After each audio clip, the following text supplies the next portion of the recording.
Du riz, il y en a en abondance à Kër-Sambagay. Sur cette vallée de Ndenderleng, d'une superficie de 215 hectares, les populations de cette communauté rurale ont récolté pour la présente campagne plus de 2000 tonnes de riz de la variété Nerica. Pour cet ancien chauffeur de taxi à Dakar, la moisson de cette campagne est prometteuse. Un avenir radieux pour lui, ses épouses et sa progéniture. C'est du riz que je cherchais à Dakar. Maintenant, je l'ai sur place. Donc, je n'ai plus besoin de courir les rues de la capitale pour la dépense quotidienne. Son retour à la terre est un bel exemple de réussite. Polygame et père d'une dizaine de bouts de bois de Dieu, ce sexagénaire peut vivre toute l'année durant de sa production et mieux encore commercialiser le surplus. Je ne connais pas pour le moment le prix du riz sur le marché. Tout de même, j'espère gagner au minimum 500 000 francs. À Ndournour, dans la communauté rurale de Djilor, jamais de mémoire de producteur de riz de cette localité sérère, une telle production n'a été enregistrée. Puis ça fait depuis plusieurs années que vraiment on n'a pas cultivé cette surface. Ça fait des années. Nos soucis sont terminés. Nous avons actuellement du riz en abondance. C'est vraiment une source de richesse dans le village.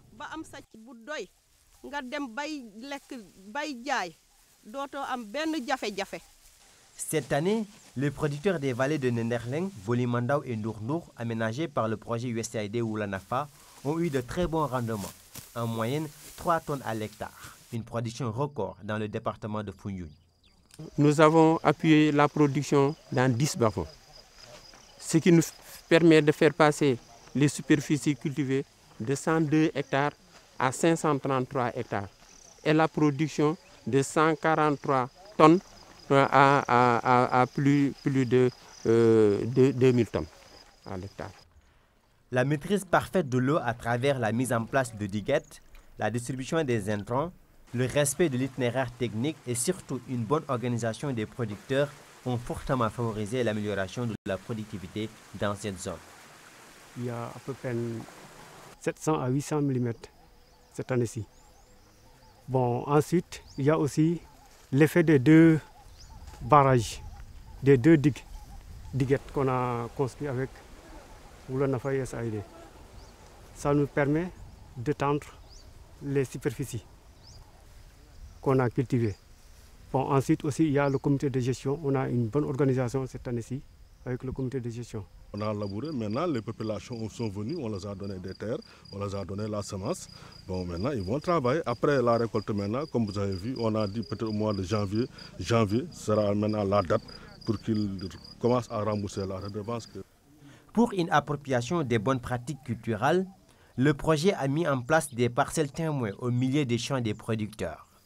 Des pratiques paysannes que le projet compare avec une nouvelle technique culturelle. Il s'agit de la gestion intégrée de la production et des déprédateurs, une expérience introduite dans le monde rural par la FAO pour améliorer les rendements des paysans.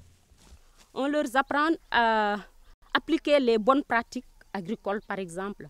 Comment mettre les doses d'engrais, à quelle période, à quel moment. Et ensuite, on leur demande aussi d'utiliser des variétés qui sont adaptées dans la zone.